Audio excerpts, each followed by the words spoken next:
কোণার্ক সান temple ৭৫০ বছর আগে পাথরে খোদাই করা এক রহস্য, যার পাঠোদ্ধার করতে আজও আধুনিক বিজ্ঞান হিমশিম খায়।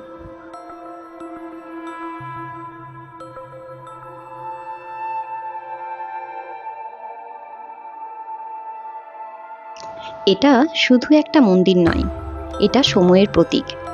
মন্দিরের গায়ে ২৪টা চাকা, প্রতিটা আসলে একটা সূর্যঘড়ি।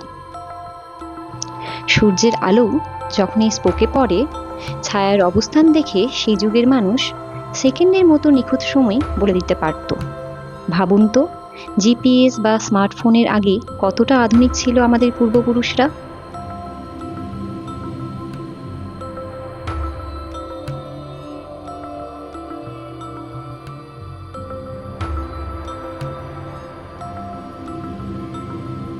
কিন্তু আসল চমক ছিল এর চূড়ায়। বলা হয় সেখানে ছিল এক দৈবিক চুম্বক পাথর, যার শক্তিতে প্রধান মূর্তিটি শূন্যে ভেসে থাকত। আর সেই চুম্বকের আকর্ষণে মাঝ সমুদ্রে জাহাজের কম্পাস কাজ করা বন্ধ করে দিত। তাই নাবিকরা এই মন্দিরকে বলতো ব্ল্যাক প্যাগোডা। শেষমেশ বলা হয় পর্তুগিজরা সেই চুম্বক সরিয়ে ফেলে। পাথর কথা বলে না, তাই তো?